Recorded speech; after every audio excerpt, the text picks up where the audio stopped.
প্রত্যেক দিন তো ঘুম থেকে উঠেই সংসারের কাজ বাজ লেগেই থাকে। তো কিছু সময় নিজের জন্য বের করতে হয় যে নিজেকে খুশি রাখার জন্য। তো সেটাই আজকে আমি করেছি। আজকে কোনো সংসারের কাজ বাজ নয়, আজকে আমি চলে যাব একখানে ঘুরতে। সেটা হলো ঠাকুরের মন্দিরে। তো সেই মন্দিরে কী কী করব না করব, কী খাবো না খাবো, সে সবই ভিডিও নিয়ে আজকে তোমাদের সামনে আমি হাজির হয়ে গেলাম। আর আমার ভিডিওটা তোমরা দেখতে থাকো, আশা করি তোমাদের ভালো লাগবে। আমাদের মোটরের জলগুলো এতটাই খারাপ, কি বলবো তোমাদের, মানে চুলে একদিনই জটা বেঁধে যায়। আমি কিন্তু সকালবেলায় শ্যাম্পু করেছি, কিন্তু মাথাটা আঁচড়ানোর, খুলে আঁচড়ানোর সময় পাইনি। আচ্ছা সবাই, আমি কোচবিহার জেলা থেকে মিনু। আমার আরেকটি নতুন ব্লগে তোমাদের সবাইকে জানাই অনেক অনেক স্বাগত আর অনেক অনেক ভালোবাসা। তো প্রতিদিনের মতো আজকেও আমি আরেকটা ব্লগ নিয়ে চলে এলাম তোমাদের সামনে। আর কালকে কিন্তু আমি কোনো ব্লগ দিতে পারিনি, তার কারণ কালকে আমি ভীষণই ব্যস্ত ছিলাম, বাড়িতে গেস্ট এসেছিল, তার জন্য আমি ভীষণই ব্যস্ত ছিলাম। তো একদমই আমি ফোনে সময় দিতে পারিনি, না এডিট করতে পেরেছি, না পোস্ট করতে পেরেছি, কোনো কিছুই করতে পারিনি। সেজন্য কিন্তু কালকে আমি কোনো ভিডিও দিতে পারিনি। তো যাই হোক, যদি ভুল ত্রুটি হয়ে থাকে তোমরা আমাকে ক্ষমা করার জন্য অনেক অনেক ধন্যবাদ। তো দেখো, আমি কিন্তু শাড়িটা পরে নিয়েছি, আর এখন চুলটা বাঁধলেই আমি কিন্তু পুরোপুরি রেডি হয়ে যাব। তো ছেলেও কিন্তু যাবে আমার সঙ্গে, আর ছেলে তো আমার বাহন। আমি যেখানে যাব আমার ছেলেও সেখানে যাবে, আর আমি আমার ছেলেকে রেখে কোথাও গিয়ে শান্তিও পাই না। আমি কি খাবো না খাবো, কোথায় ঘুরবো, ওরা তো ছোট মানুষ, ওরা তো কিছু দেখতে পারে না। মা বাবা যদি কোথাও সঙ্গে করে না নিয়ে যায় তাহলে ওরা দেখবেই বা কী, বা শিখবেই কি, তো ঘুরতেও যাবেই বা কোথায়। তো সেই জন্য আমি যেখানেই যাই আমার ছেলেকে সঙ্গে করে নিয়ে যাই। তো আজকেও যাব, মা আর ছেলে মিলে দুজনে। সত্যি কথা বলতে আমার কোনো সাথী নেই। সাথী বলতে কেউ না কেউ কোনোখানে গেলে একটা দুজন সঙ্গী হলে খুব ভালো হয়। প্রথমত আমার বড়বাবুর সময় একদমই নেই। আমার বড়বাবুর যেহেতু ডিউটি থাকে, তাই আমাদের মা ছেলে দুজনকেই যেতে হয়, ওর সময় হয় না যাওয়ার। তো সেই জন্য আমি আর আমার ছেলেই যাই, আর ছেলেকেই এখন সঙ্গী বানিয়েছি। যেখানেই যাই মা ছেলে যাই, চলে আসি আবার। আর আমার বড়বাবু এখনই মাত্র ডিউটি করে এসছে, ওকে খেতে দিয়ে আমি রেডি হয়ে গেছিলাম। তো খাওয়া দাওয়া করে ঘরে চলে এসছে। তাই আর ডিউটি করতে গেলে তো অনেকটা পরিশ্রম হয়, সেটা তো তোমরা জানোই। তো সেই জন্য ওকে আর বললাম না। আমি কিন্তু যাবো একটা ঠাকুরের অনুষ্ঠানে। ঠাকুর বলতে শ্রী শ্রী অনুকূল ঠাকুরের আজকে জন্মদিবস। অনুকূল ঠাকুরের নয়, বড় মার জন্মদিবস। তো সেই জন্য সেখানেই যাব। আমাদের বাড়ির পাশেই আছে শ্রী শ্রী অনুকূল ঠাকুরের মন্দির। তো সেখানে বড় করে অনুষ্ঠান হয় এই যে বড় মার জন্মদিনে। তো সেই জন্মদিন উৎসবেই আমি আজকে যাব। আর সেখানে পরে নিয়েছি আমি একটা সাদা কালারের শাড়ি, তার মধ্যে লাল ছিটে ছিটে একটু কাজ আছে।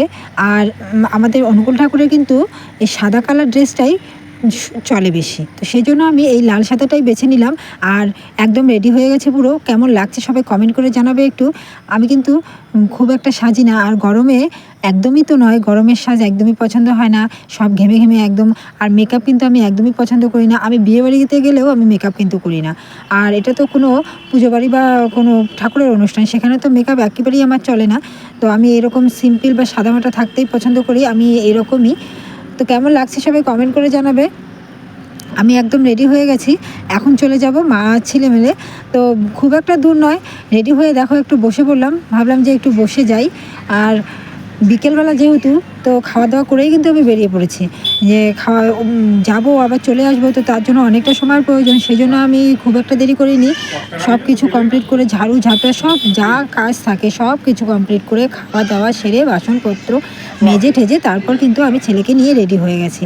তাহলে এখন আমি এই সময় যাব, এখন বাজে বেলা 3টে কি 3:30।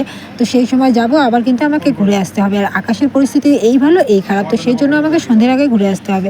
তাই এক ফোঁটাও বসিনি। তো সেজে গুজে একটু বসে পড়লাম, যে একটু রেস্ট নিয়ে 5টা মিনিট বসে তারপর আমরা মা ছেলে মিলে চলে যাব। এই যে দেখো, আকাশটা কিন্তু খুব সুন্দর ছিল, তখন রৌদ্র ছিল, কিন্তু ওখানে যাওয়ার পর একটু পরেই ভীষণ পরিমাণে বৃষ্টি হয়েছে।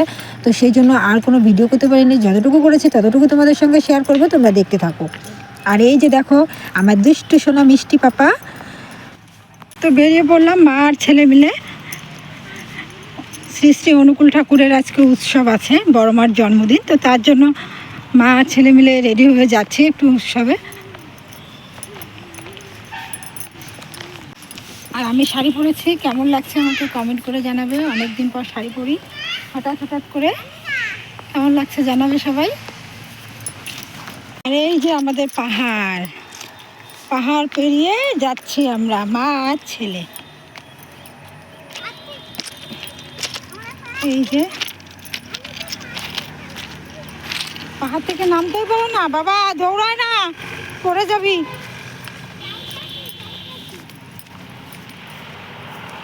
শোনো, রাস্তায় যাস না বাবা। চলে গেছে আগে আগেই। ও তো মানে কোনোখানে যাওয়ার কথা শুনলে এতটাই খুশি হয়ে যায় কি বলবো তোমাদেরকে, মানে দেখলে বুঝতে পারবে যে কতটা ও খুশি হয়। আর যেহেতু বাড়ি থেকেও কোথাও বের হতে পারে না না, সেই জন্য ও এতটা খুশি হয়।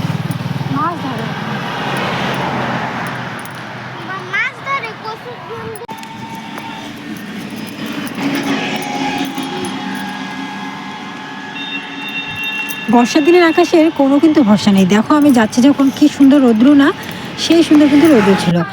আর এটা হচ্ছে সেই মন্দিরের রাস্তা। এই যে দেখো খুব সুন্দর কিন্তু জায়গাটা। আর এটা কিন্তু আমাদের বাড়ির পাশেই। আর চারপাশে কি সুন্দর গাছগুলো লাগানো, খুবই ভালো লাগছিল। আর মন্দিরটা কেবল নতুন হচ্ছে তো তো আগামীতে আরও ভালো হওয়ার মানে চান্স আছে। খুবই সুন্দর। আর গেলে মন্দিরে গেলে মনটা একদম শান্তি হয়ে যায়, কি বলবো তোমাদের, খুবই ভালো লাগে যেতে, কিন্তু সময়ের কারণে যাওয়া হয় না। তো এই যে আমরা মন্দিরের গেটে চলে এসেছি, আর গেটটা খুব সুন্দর করে সাজিয়েছে। আর এই ফুলগুলো কিন্তু একদম অরিজিনাল ফুলের মতো লাগছে, যদিও অরিজিনাল না, প্লাস্টিকের ফুল, মানে খুব সুন্দর লাগছে। আর তারপরে চলে এলাম এই যে মেন অনুষ্ঠানে।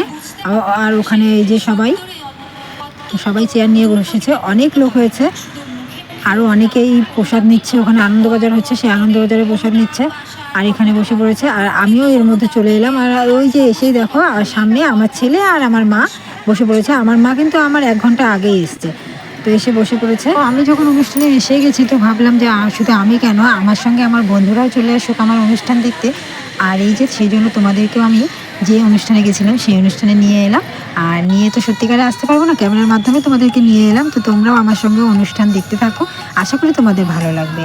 আর অনুষ্ঠান কিন্তু খুব সুন্দর হয়েছিল, অনেক কিছুই শুনলাম। ছোট ছোট খুদে খুদে বাচ্চারাও এখানে বক্তব্য রেখেছিল। তো দেখতে থাকো, আশা করি ভালো লাগবে।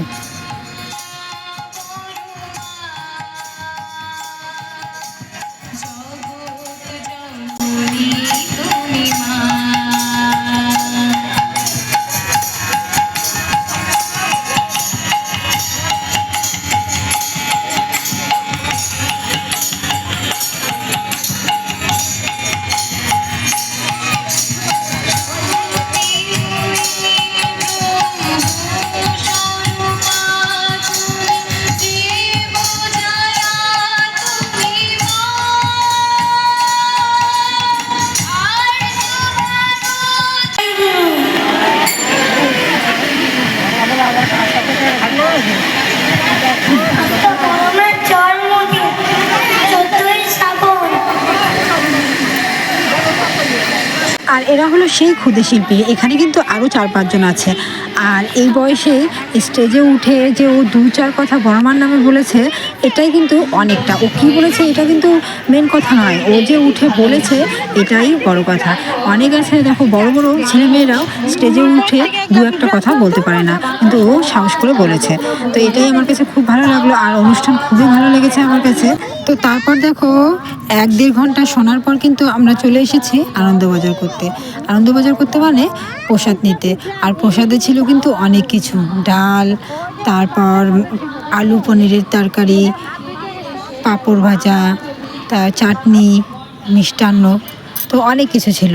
তো সেগুলো তো দেখো এখানে অনেক ভিড়। তো দাঁড়িয়েছিলাম, দাঁড়িয়ে থাকতে থাকতে মা শরীরে কতগুলো মা গেছিলো ট্যাপে হাত ধুতে। তো সেখানে একটা বাঁশ গাড়া ছিল, সেই বাঁশে শাড়ির আঁচলটা লেগে অনেকগুলো পিঁপড়ে উঠেছিল শাড়িতে। তো সেগুলোই পরিষ্কার করে দিলাম।